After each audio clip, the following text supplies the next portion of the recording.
up, everybody? Hey. Welcome back. For those of you who don't know, I'm Jackie. And I'm Shani. And you are watching and listening to The Mocha Message. Ooh. We back. Another episode, y'all. And not just any episode. The season finale. What? Like, are you kidding? We made it 10 episodes on video. Claps for that. We didn't think we was gotta gonna give be it up here. for us, man. You gotta give it up for us because what a leap, what a journey, what a at some point struggle. Yes, obstacle this has been, but it's been super rewarding. But we are excited because we have a treat in store for you, something to just ponder on and think on for the last episode. So, Shani and I are always scrolling, checking out what conversations are people having on Twitter, what conversations are people, having on TikTok, IG. And there was an IG post that I came across that stopped me like dead in my tracks. And I want to say the person's name is like Nicola or something like that. I can give her credit in the description or what have you. But it stopped me dead in my tracks, and I texted Shani right away, and I was like, yo, this has to be a topic because I've not really heard this talked about. Yeah. And it started off with a question, right? It was a question that was posed, like, have you ever known a relaxed woman? Right? And at first you think about it and you're like, probably. Like, you're pretty confident. Like, yeah, I probably have like known a relaxed woman. Yeah. But then it went on to expand on the different types of women that we probably do know and we probably do come across. And it was like, successful? I'm like, yeah, I know plenty of successful women. Productive? Yep. Plenty of productive women. It then went on to be like anxious, stressed, overworked. I'm like, oh yeah, like that's, I'm still, trying to make my way out of that category. But then it was like truly think about it, relax, like at ease. And I was like, bruh, no, like I don't think when I really truly sit back and think about it, I don't think I can really name anybody in my world, right? In my immediate world. I mean, like friends group, family, people like that, even coworkers who, people are a little bit further outside of my orbit. But I was like, truly like relax, like truly at ease, like truly just taking things, day by day as they come. Yeah. I was like, I don't think I do. No, not at all. Which is sad to say. You know what I mean? That's so facts, though, honestly. Like, is it society? Is it, tradition? I'm not sure. It's probably just a combination of a lot of stuff. But women in general just don't really have that luxury. But of course, here at the Mocha Message, we really are for. Who we put first. The lens that we see the world through. So for Black women, I just feel like that's even less. And it's so sad when, like Jackie said, you just kind of take a stock of like the mothers, the aunties, the sisters, the friends in your life, the yous, like, and when you take stock and you realize like, man, we really are all like continuously on go. Like none of us are truly given the luxury to just exist in a relaxed state. Just kind of like you said, take it day to day. Just not every single, 30-minute time slot is filled with something else to do, something to take off of your to-do list. So it's wild. And look at me taking Jackie's name phrase. I'm going to take it over, okay? Wild is not going to die. But it truly is insane to think about it in that aspect because as we just talked about last episode, what is the stress that comes from that? Bringing it back around. That's what I'm saying. So I'm like, this had to be like the way, we always come real hard on season finales. This had to be the way that we just really end such an amazing season by just talking about the epidemic of overproductivity. So drops mic. Let's go. Let's get right into it. Man. So, I mean, like I said, the post, had me kind of racking my brain trying to figure out, like, who do I know that's like truly relaxed? Do I know anybody, any women, especially Black women, especially the people, as you mentioned, mom, my aunts, like all of them growing up, my grandma. And it's funny because this was something that was brought up in my very first therapy session, the very first one, because my therapist was like, what do you want to work on? I'm like, confidence, learning how to relax.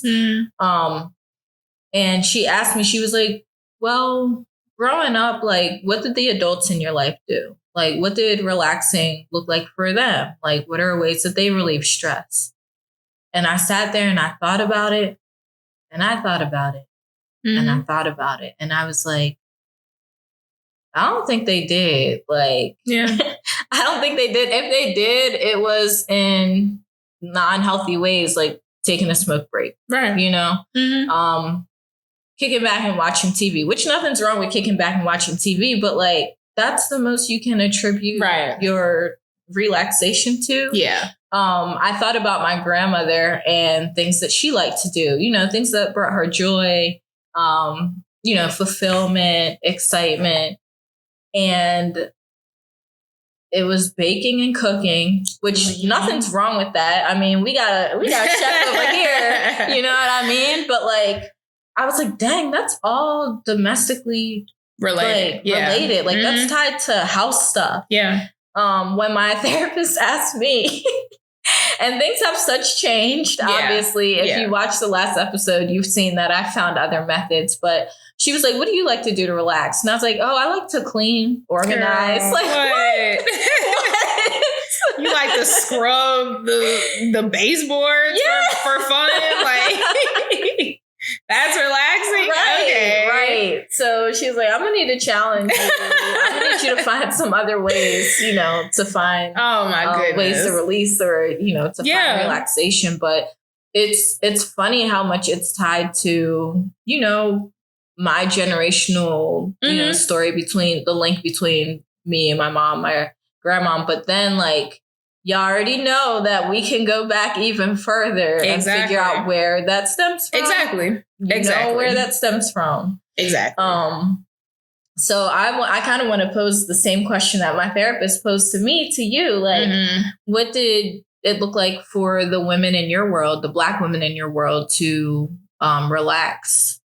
Yeah, literally the same. Like, it was cleaning up, around the house or organizing or, even within like, how sometimes there's this stereotype of like, oh, all women love shopping and things like that. I feel like even when the women in my family would do like shopping and stuff, it was never really for them. It was like, oh, well, let's go to Sam's, get, stuff for the household.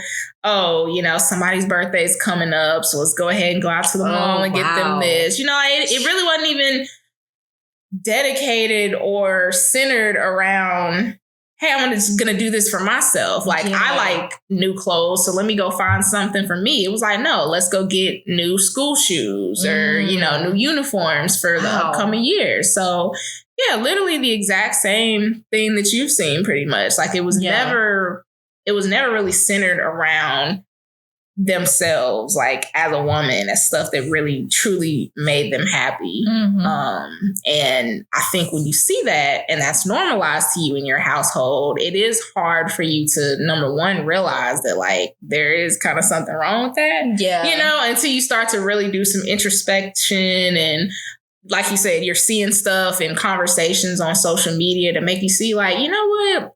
I kind of took that as that's the norm because that's what I've seen. But like that really isn't how it should be. And that's not how I should strive to run my household and myself. And now that I'm an adult, right? Like I have my own house. I can do whatever I want. I can get up and go to the mall, or I can get up and go clean the whole house. Like it's my choice, right? Yeah. I shouldn't, model myself after some of those unhealthy habits that, again, were learned from really slavery, like descended from that, where we were punished if we were kind of just lounging around. So it just became the norm that, like, we don't lounge around. There's always something to be done.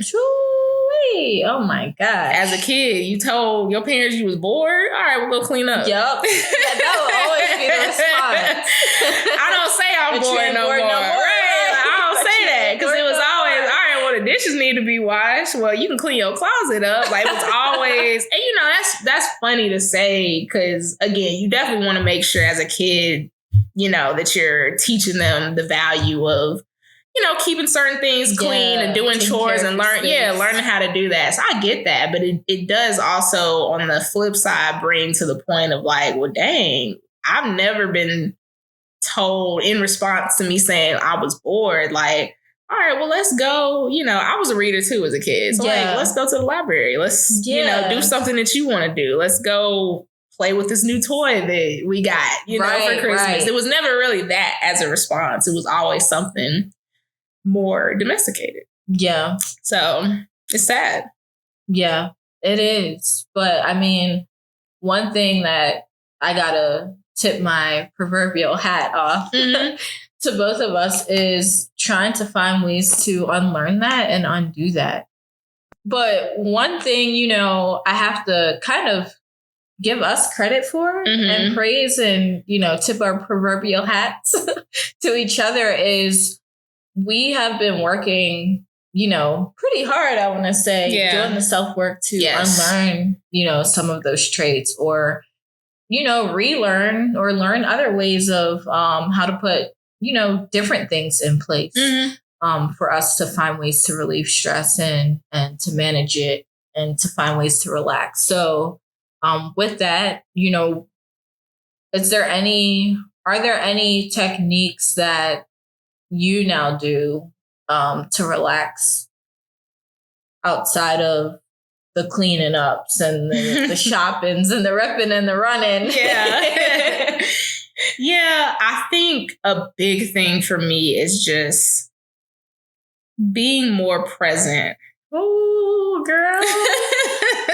It really was. Like, once I realized that there were ways that I could just be more present in the world and not like present in what's next on my to-do list or what does somebody else need or how does this look, in the household. Once I focus on kind of me being more present, it all made it a little bit easier to where I just had to realize, like, I do work really, really hard. Like, you know what I mean? Like, daily, I work hard in my, professional job. I work hard in my personal life to make sure, I'm keeping up relationships and things like that. So I had to get rid of that guilt of, like, if I just want to go to a Black-owned tea shop and just chill with a latte and a cookie and read a book. Yeah. For an hour. Yeah. Nobody, like, there should be nothing wrong with that. There should be nothing wrong with that. And I shouldn't go into it thinking like, let me hurry up and finish this because I got to make sure I clean up, or let me hurry up and finish this because I got something else for work to do later on. Like, I really just had to start being more present and like, this is something that makes me feel good. So it sounds like super simple, but that was just the first step in me, like, finding ways to truly relax, because that was always my obstacle of, like, I couldn't truly be present because I was always thinking of what was next, what's on my, and I'm a very organized person. I love to do lists. I love checking stuff off and seeing, well, how can if I got 5 things to do, let's do 2 on Monday night, 1 Tuesday morning. Like, I do stuff like that.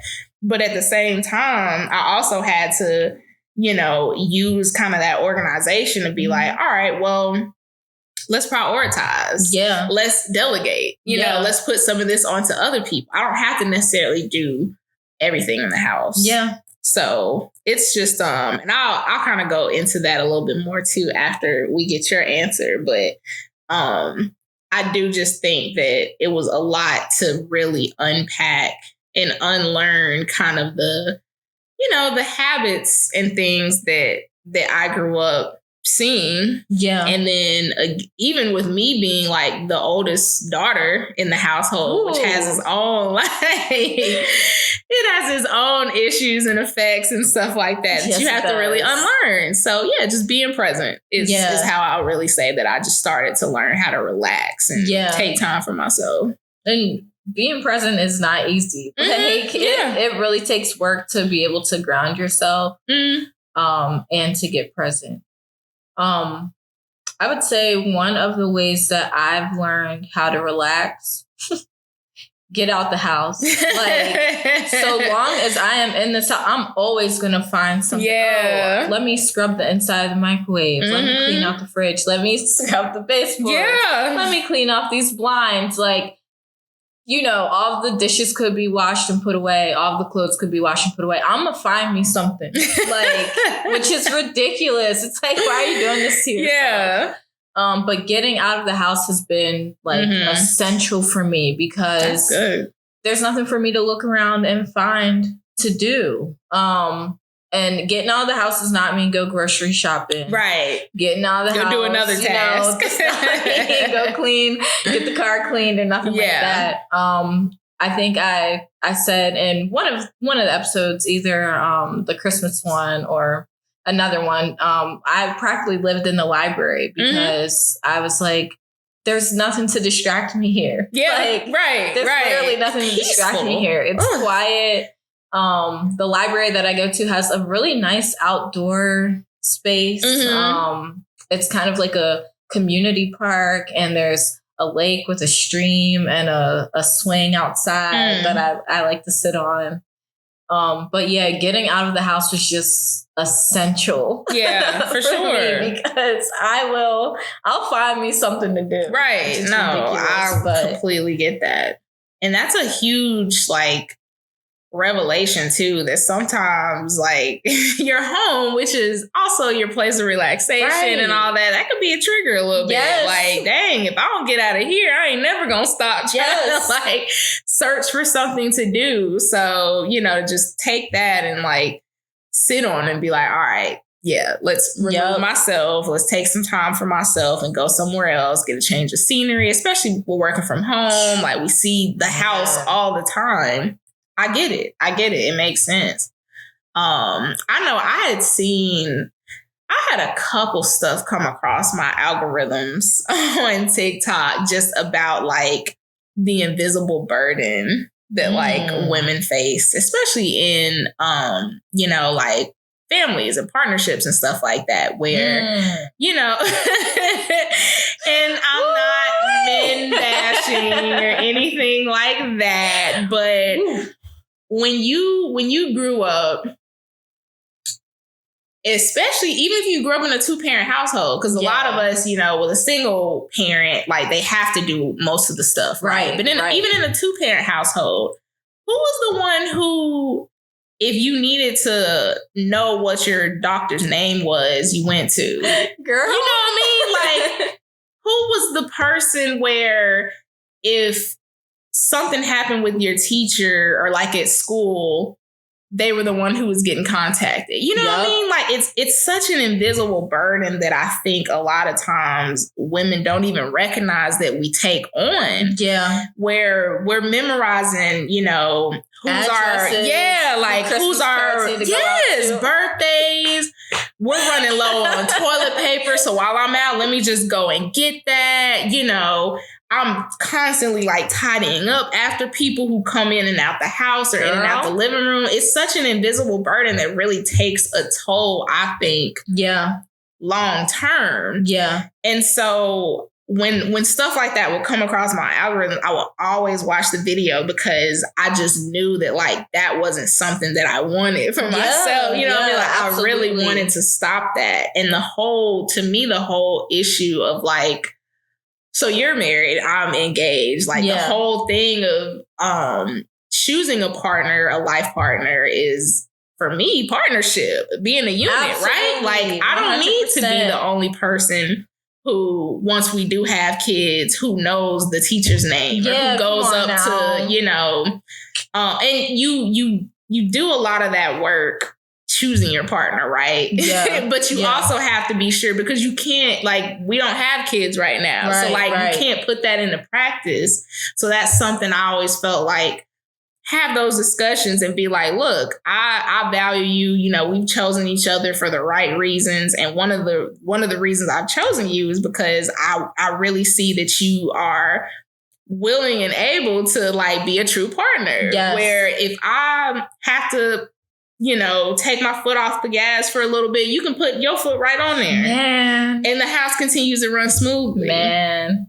And I just think that, you know, when you keep that in your mind too, I think that helps take off a lot of that pressure to like constantly get stuff done, and because it's not all on you at this point. Man, you know, there was a word that you said earlier, a key word, delegate. Yes. Right? Because even consciously knowing that my husband would help or whatever, like I still sometimes just have a tendency to like rip and run and take it all on myself. So I really need to pause and be like, hey, you know, I gotta run out and do XYZ. Can you, you know, figure out the dinner plan for tonight or whatever? You know what I mean? Like just being able to delegate rather than me. I had a tendency to just like, all my plans was up here, what I was doing for the day, what was for dinner, like all of that. Exactly. You know? So consciously having to like communicute that rather than being like, because it builds resentment. I'm like, I gotta do this. And that's not even the other person's fault, because they like, well, you know what I mean? Like at the same time, again, if you're not even saying like, hey, I need you to help with this, or could you do that? What's gonna happen? And I get both sides, right? Because if I've seen these videos where these women have husbands who, you know, completely walk by, the pile of clothes has been on the floor for 3 days. Like, we're not talking about that, right? Like, you should marry an adult, okay? Like, you should marry an adult. But like she's saying, like, if you have, for example, for me, like I do most of the cooking. Obviously, I love to cook. I have you the chef. All right, like I'm a chef, so I do most of the cooking, which kind of means I, for the most part, keep track of like groceries and stuff like that. So if there's ever a time where like maybe I'm doing a lot of stuff at work, I'm not able to go to the grocery store, stuff like that. Instead of just stressing myself to do the most and try to figure out what's going on, I'll just simply say like, hey, something's kind of got me going crazy at work. Like, would you rather get dinner, or I can, you know, I wrote the groceries that we need on the fridge. If you want to go grab groceries, like that's cool. If you want to pick up dinner, that's cool. But like, let the person know, especially if that's something that typically you have done all the time before, because like you said, it's in your head. Yes. How's the other person really going to know? So you have to ask for help. Yeah. And I think that's hard for a lot of women to just ask for help. Like it's hard for me. Yeah. Like, I've really had to learn how to like ask for the help, and, you know, to say, no, I'm not doing that. Yeah, that's a good one too. Like sometimes, nah, I ain't cooking tonight. Right. So what you want to do? Like, because I'm not going into the kitchen, you know what I mean? But it's always so nuanced too, because especially when you think about kind of the difference between maybe a Black household and a white household. I always kind of think about how, for me personally, and I think you may be like this too, I thrive in like an organized space. Yes. A clean space. I can't function if things ain't in order. And so it always makes me think about how if you look at the financial disparity, how sometimes, and I'm not saying all households of either color do this, but sometimes white households with, a better financial standing, more generational wealth and stuff like that, they're more likely to be able to have money set aside to hire somebody to come in and take that work off of both people in the household. So the mom or the dad ain't got to do it. You know what I mean? Like, we got a cleaner who come in every 2 weeks. That's cool. A lot of times the Black households aren't afforded that luxury. And so that just adds a lot more pressure to the general household. And then the woman takes that on. So now she's stressed out. Yeah. Now her to-do list is double. So again, like, if you work hard, like, sometimes, look, I will cut out fast food if it means I can get a spring cleaner to come up in here when I'm overwhelmed. Like, I will really do that. Like, that's real. And it's not something that I saw growing up. We didn't have cleaners or anybody come in. That was all up to us. But like, if that's something that I can do that can really take stress away from me and can afford me more opportunity to, like, truly just relax and be present and stuff like that, I do that. That goes right back to what you were saying about priorities. Like, you prioritize, in that moment, you're like, what's priority for me to be able to relax, for me to be able to unwind, for me to be able to be present? Well, that means I might have to sacrifice eating out a couple times in order to save up, for somebody to clean the crib so that I can relax. Exactly. And that it goes back to, like, setting priorities for yourself, making sure that, you're putting yourself first. Because if you're not, we say all the time, if you're not your best self, you're not going to be of any help to anybody else. Right.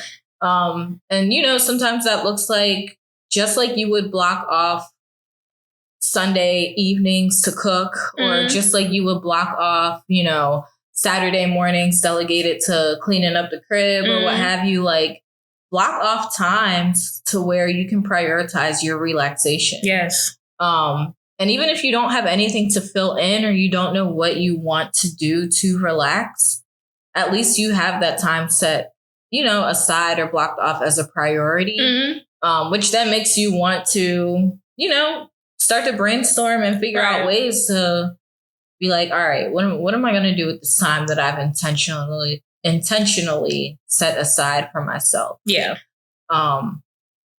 Yeah, man. I completely agree, man. That made me even think of, like, you don't have to necessarily, we always come with, you ain't got to pay to do stuff, right? Like, I was just thinking, I'm like, well, I know one thing I really like to do that I don't really get to do a lot is color. Which, you know what I mean? Like, little simple stuff. Yeah. Like, you don't even have to really set an appointment for that, right? Like, I would literally, like, I have, like, a couple adult coloring books or whatever that people have gifted me. And, like, what if I just set 30 minutes, an hour to just really just go into my own head, and I'm not really thinking about anything. I'm not worried about what's coming up next, and I'm just coloring, like, little stuff like that. It doesn't have to be crazy, right? So it's just all about finding what works for you. You know what I mean? Like, some people get grocery delivery because they really just can't stand the store. I get it. Some people do the HelloFresh stuff because it takes off that responsibility of figuring out what I'm going to cook, right? How I'm going to get the ingredients. It takes all that away. If that's what you need to make time for yourself and make yourself a priority, like, do what needs to be done. But this whole, I'm so successful and productive and I don't really make time for myself, but it's fine. Like, that's not the way. We're not doing that in 2023, okay? Like, just like, listen, I'm going to put it this way. Yes. Just as you would set and keep an appointment with anybody else, whether it be your doctor, whether it be a lunch date with a friend, whoever, like, set and keep an appointment with yourself. Come on. Use it as a this is non-negotiable. Yes. Like, this is just... Don't interrupt me. I'm not wavering on this. Yeah. You don't even got to be like, no, this is me time. Like, if somebody hits you up, they're like, hey, you want to, like, go hang out or whatever? Like, I can't. I have an appointment. And the appointment is with yourself. Yeah. It's man. I love that. I can't say it enough. I mean, this whole season we've been saying it. I ain't going to drill it into y'all. I'm sure the seed has been planted at this point, but we had to get that out. Because it all connects, Yeah. Everything we talked about in the last episode connects to what we're talking about right now. Yeah, you want to, again, be your best self, and you can't do that on an empty tank. We preach it time and time again, but it's so true. Like, be sure to fill yourself up. And, you don't lose like some of the small things that make you happy as you get older, as you maybe take on more responsibilities, you grow your family and stuff like that. Like, just make sure you keep that stuff for yourself, because that's really important.